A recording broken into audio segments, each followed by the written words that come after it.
Yeah, and I think I want to get back towards the end of this and talk about these pharma companies. And you wrote a great piece in Jacobin about how we need to start pushing back about the worship of the pharma companies and how this has been a really good PR operation for them.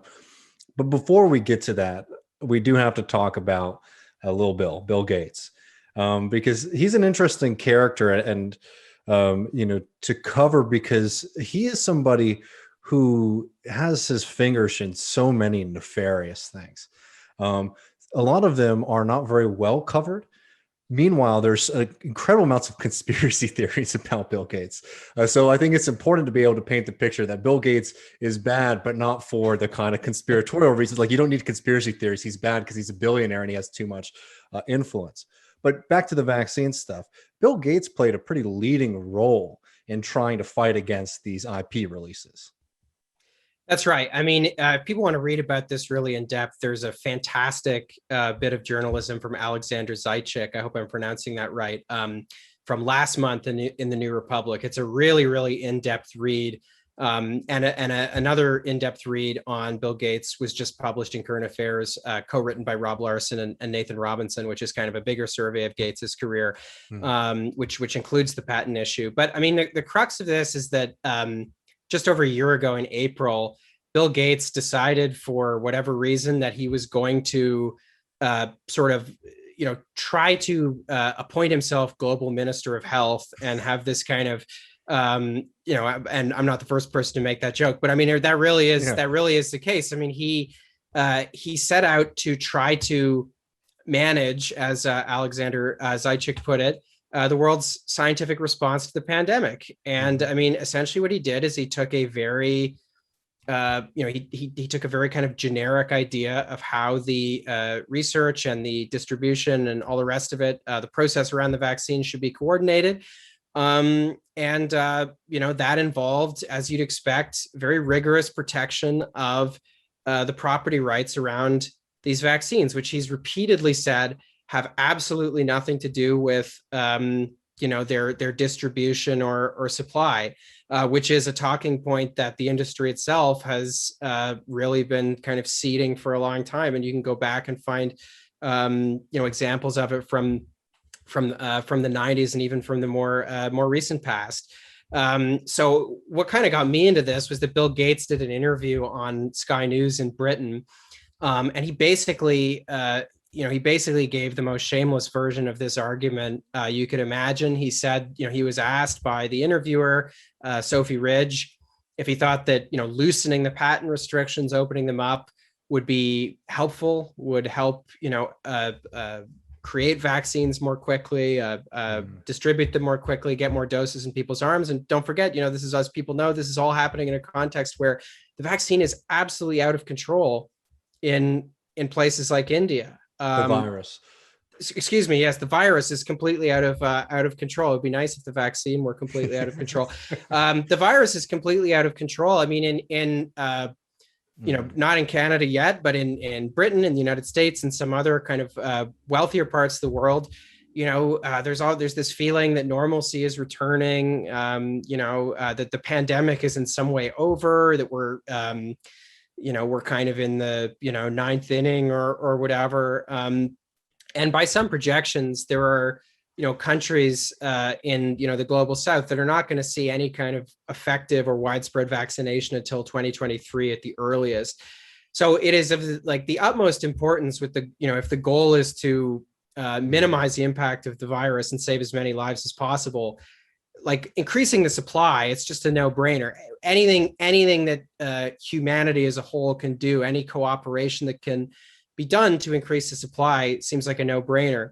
Gates came on to Sky News. He responded to this question basically by saying, well, there's only so many vaccine factories in the world. And then he kind of concern trolled about the safety of the vaccines, suggesting that, these things can't be, some places don't have the expertise to manufacture them. A horrible thing to be doing when you're trying to get everyone to take vaccines in general, to just cast doubt onto the safety of them. Yeah, absolutely. It's very unhelpful. And then he explicitly said what's holding these things back is not related to intellectual property. He said there's not like some idle vaccine factory with regulatory approval that makes magically safe vaccines. So for one thing, that just isn't true. As I mentioned earlier, Steve Aranya talked to this CEO, and there are other examples of this CEO in Canada who said that their company's approached Johnson and Johnson, I believe, and I think one other pharmaceutical company, and said, like, give us your recipe, we'll do 20 million doses of these things. This company, definitely has the expertise to produce these things. But furthermore, as I mentioned already, vaccine production effort, can be support just like the research behind the vaccines and other aspects of kind of the vaccine process have been managed and or at least partly or invested in by governments. They can do the same thing with the production of the vaccines. Not sharing the patents is a choice, not sharing the recipes is a choice, but so is minimizing the productive capacities necessary to create as many of these things as possible, so more people can be vaccinated. So, Bill Gates has played, probably as big or bigger a role than anyone in trying to make sure. He helped talk Oxford, for example, which had initially said, they'd mused about how they were going to basically put the rights to the vaccine they developed in the public domain. And Gates reportedly, according to Kaiser Health News, a report of theirs from a few months ago, the Bill and Melinda Gates Foundation, which incidentally, I don't know what that's going to be called now, but they stepped in.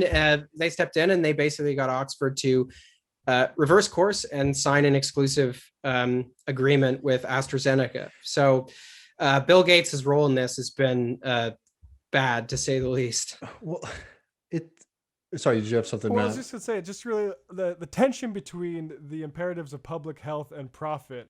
And I think with Steve Biryani, you had the good part in one of the articles about the knowledge sharing, I think, for penicillin during World War II. Yes, that's right. Because I feel like that's what we need to keep our eye on now, that I feel like the minimum Biden's agreed to do is we will not allow lawsuits. But like this, facilitating this knowledge transfer, I think, is a real key. Yeah, and I mean, hopefully that's what happens. I mean, basically the story was, and I heard this, as you said, via Stephen, was, during the Second World War, there was obviously a greater than usual need for antibiotics, and especially penicillin. And Pfizer was actually forced by the War Production Board to give up its recipe. And not only that, but the War Production Board shared the recipe with Pfizer's competitors. They gave the contracts to manufacturers, and they built additional capacity so this stuff could be manufactured more quickly. I've been reading up on this stuff a lot recently because of being on this beat. But from what I can tell, I mean, this, and from what Stephen told me, this this whole kind of conversation around intellectual property rights, this would be considered a very strange, it'd be considered very strange that this is where we're at all, that we're even having this debate, before the 1990s and before the World Trade Organization basically kind of embedded this particular way of thinking about intellectual property. To turn back to Gates for a second, I mean, he has reasons himself for defending this. His entire career, much of his absolutely like unfathomable fortune, owes itself to monopoly around particular patents and things like that, vis-a-vis software and other things. And so, of course he's defending the status quo in relation to this. Yeah, and I want to like really dive into this point a little bit, because this really hits at why, the title of this episode is why Bill Gates is not good for the world, right? It's not just because some people misunderstand these criticisms that we make of Bill Gates. It's not just that we're saying Bill Gates is wrong. We're saying there's no reason that Bill Gates should be in this position to have this much influence over policy. Yeah. I found one of the most interesting things that's come up about this is this idea that Melinda was very much opposed to this, and this was like a big schism in causing the divorce. Because almost immediately after they announced the divorce, she went public and said they need to release the vaccine, which was wild. But that all being aside, like not even focusing on that, that's absurd even in itself, right? That the lovers quarrel between two super rich people has like immense effects on public health. Yeah, no, it's absurd, and I have to say, like, I do think, there's a number of ways we can think about Gates's role in this. You know, I mean, it's we've been talking a lot in this discussion about kind of how private industry has this incentive because it wants to kind of guarantee its profits, to protect the status quo around patent rights. And Gates, like I said, obviously there's an element of that as well. I mean, he's invested in this system, but I think and owes, like I said, a lot of his fortune to exactly this kind of restrictive sort of monopoly system. But I think when you've risen to the top of global capitalism in the way that Bill Gates has, I think that your belief his belief in the arguments that he's making transcends mere self-interest. For pharma companies, their interest is a crude and profit-based one. I think Gates, there's certainly an element of that, but I think that he has kind of almost transcended that, and that his opposition to waiving the patent protection, or for waiving the patents, is for intellectual and almost spiritual reasons. Something I am embarrassed to say I didn't know, which I learned from reading Robin Nathan's recent piece, is that Bill Gates lives in a mansion that is called Xanadu 2.0. Like seriously, like this is somebody who has like a deep investment in like capitalist excess at its most absurd, to the point where he can like unironically call his 66,000 square foot, $145 million mansion Xanadu 2.0. Like somebody that's willing to do that is not, this guy's not just like a gatekeeper for like capital's, immediate self-interest. Like he's a deep believer in this system. He's like a true zealot. And I think that's kind of what we've seen, with a lot of resources to promote his zealotry. Oh yeah. I mean, when I was reading through like commentary on Bill Gates, like, you find like good critical things people have written, like in left media and to some extent mainstream media as well. We also find stuff where it really reads like it was written by Bill Gates's PR department, like pieces where the headline is quite literally "Bill Gates is trying to save the world. Is the world ready to listen?" Like things like that. I read Vox too. But yeah, I mean that's like a whole other thing about Bill Gates, right? Is like, I mean, he really is somebody who was, from what I understand, he was considered like a greedy person. And then one time in kind of 1999 or 2000, he said, "Hey, I'm going to give all my money away," and he was reinvented overnight as like the world's most generous man. And he's so generous that his wealth is, I believe, quadrupled since he made that announcement about giving all his money away. So it's hard when you're so talented. I have this CBS News article from 2012 that I remember somebody posted on Twitter recently. At the Abu Dhabi Media Summit about running for president, he said his current job with the Bill and Melinda Gates Foundation was, quote, "a very nice office," and that it didn't require him to raise funds to try to get elected, nor does it have term limits of 8 years, as some elected offices. Yeah, so he just decided to buy stuff instead. Well, also like it doesn't have term, like he's relishing the fact. I mean, what's so amazing about a lot of like billionaires, especially the more like ideologically zealous ones, is they will just tell you what they think, right? It's like a lot of them are you can publicly find their extremely sinister musings about like population control or whatever. I mean, right there, Bill Gates is basically he's basically insinuating that, while my role is like global, it's like not like the mere US presidency. It's nothing as parochial as that. And furthermore, there's no term limits. There are no democratic checks, even nominal ones, on me at all. So I'm going to stay right where I am. Yeah, it's unbelievable. They do just talk, like that Bezos clip where he's like, "I don't really know what to spend all this money on except go into the space." We're human beings, guy. No, and it's just like, it's another great example of how charity and, philanthropic organizations for these people end up like, it's not just propaganda. as you were talking about earlier, it's like ways for them to flex their muscle. Bill Gates is able to get, Oxford to not, release IP on their research regarding the vaccine, because he can say, hey, you see all this money that we're giving y'all, we're going to cut this off, and is why, like, one thing that we've covered on the show, has been very worrying how much farmland Bill Gates has been buying up around the country, because he's now the largest farm landowner in the U.S. because and he's talking about all these things that he wants to do environmentally for farm policy, and it'll be so good. But as what I was capitalism innovating us back to feudalism, basically. Yes, exactly. I mean, literally. And whenever I talk to people who are sort of on the fence or who don't identify themselves as socialists, I use Bill Gates as an example. Like, do you want somebody to have so much resources and so much power that he can just single-handedly, without, essentially asking anybody, control the majority of farmland, usable farmland in the United States for whatever purposes he wants to use those for?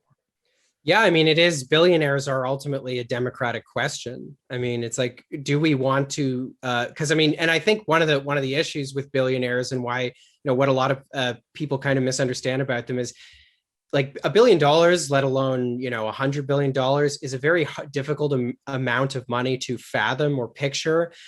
It's really not a question of these people. Like, I debated a libertarian in the last year, and I mean, I feel like he was kind of making the argument or implying that, somehow being a billionaire is just about like having more money, being able to buy more stuff. And it's like, that might be the case of somebody who maybe has like 15 or 20 million dollars, but it's not the case of having $1 billion, let alone the kinds of money that Bill Gates or Jeff Bezos or Elon Musk or people like that have. Like, no, as Bezos tells us, right? Like, nobody can spend that much money. What do I do with all this money?